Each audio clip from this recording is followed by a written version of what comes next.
बिहार में पूर्व सांसद और बाहुबली नेता आनंद मोहन की रिहाई का मामला सियासत के रास्ते पटना हाईकोर्ट तक पहुंच चुका है। रिहाई के खिलाफ पटना हाईकोर्ट में याचिका भी दायर की जा चुकी है। दलित संगठन भीम आर्मी भारत एकता मिशन के राज्य प्रभारी अमर ज्योति ने याचिका दायर की है। उधर जेल से रिहाई के बाद आज आनंद मोहन मंदिर और मस्जिद में माथा टेकने के बाद वो पटना जाएंगे। लेकिन आनंद मोहन की रिहाई को लेकर बिहार की राजनीति में बयानों की बौछार हो रही है।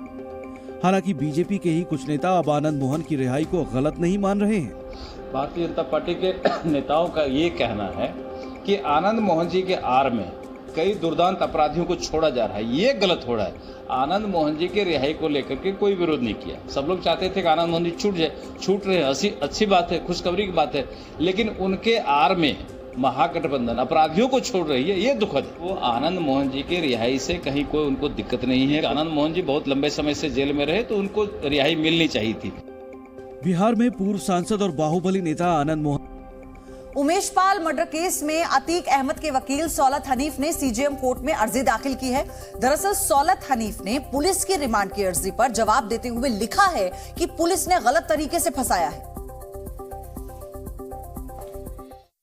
उमेश पाल हत्याकांड के मामले में नामजद अभियुक्त और अतीक अहमद के वकील सौलत हनीफ के लिए मुश्किलें बढ़ने वाली हैं। दरअसल पुलिस ने सौलत को रिमांड पर लेने के लिए प्रार्थना पत्र दिया है। इसी अर्जी को लेकर सौलत हनीफ ने सीजेएम कोर्ट में अपनी ओर से अर्जी दायर की है। अर्जी में कहा गया है कि उमेश पाल शूटआउट केस में वो नामजद अभियुक्त नहीं है।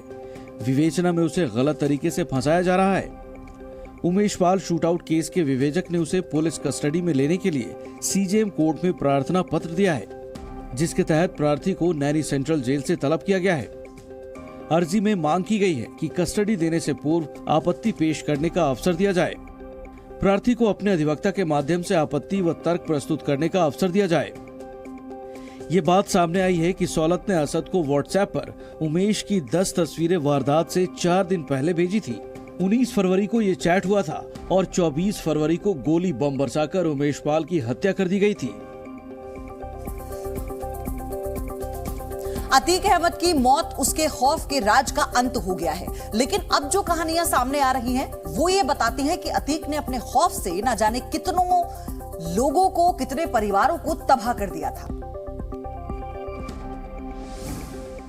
प्रयागराज में अतीक के सताए लोगों को अब इस बात की उम्मीद है कि उन्हें न्याय मिलेगा, खासकर वो लोग जिनकी जमीनों पर अतीक ने जबरन कब्जा कर लिया था। सर, हमारे हस्बैंड को ले जाके पिला खिला के उनसे एग्रीमेंट करवा लिया गया और ये भी कहा गया कि आपको 5 लाख दिया गया है। सर, हम 1 रुपए भी नहीं पाए हैं।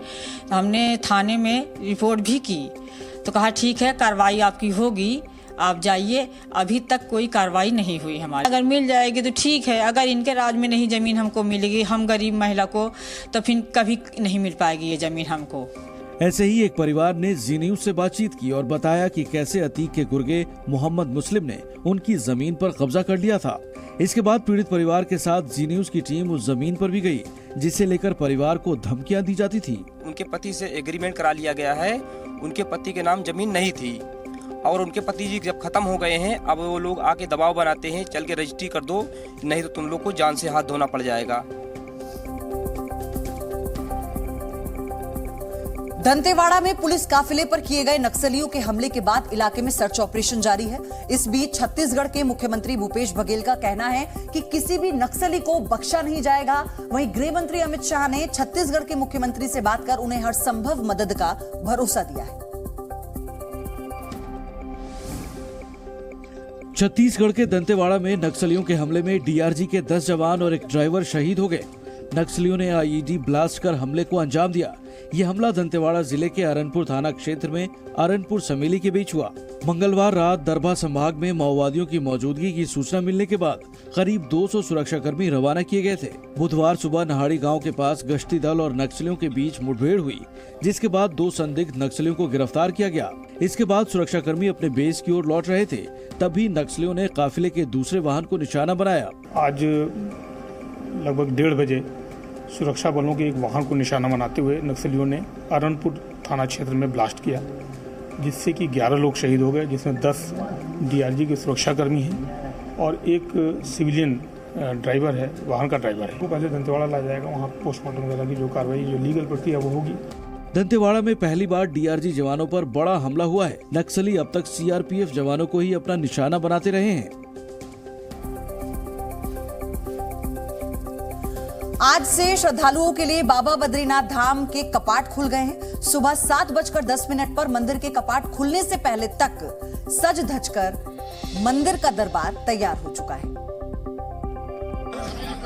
करीब 20 क्विंटल फूलों से सजे ये बाबा बद्रीनाथ धाम की तस्वीरें हैं, जो श्रद्धालुओं के स्वागत के लिए तो तैयार है ही, साथ ही बाबा के दर्शन के लिए आने वाले लोगों को ऐसी यादों से जोड़ने के लिए भी तैयार है जिसे वो जिंदगी भर न भूल पाएं। कपाट खुलने से एक दिन पहले योग बद्री और कुबेर मंदिर में विशेष पूजा अर्चना की गई और जब आस्थावानों का 6 महीने का इंतजार खत्म हुआ तो मास्टर प्लान के हिसाब से कई बदलाव और निर्माण कार्य नजर आए। मंदिर के चारों ओर 70 मीटर रेडियस में पूरा कंस्ट्रक्शन जो है वो हटाया जाएगा और भव्य अलौकिक धाम बनाने के लिए पूरा काम चल रहा है। श्रद्धालुओं को भविष्य में किसी तरह की दिक्कतें ना हो, परेशानियां ना हो, उसी के चलते ये सारा काम आप देख रहे हैं। इसलिए प्रशासन की टीमें भी लगातार निरीक्षण कर रही हैं, लोगों को दिक्कतें ना हो।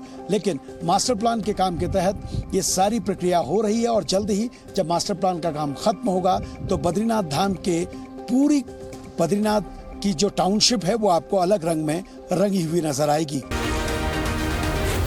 जी न्यूज़।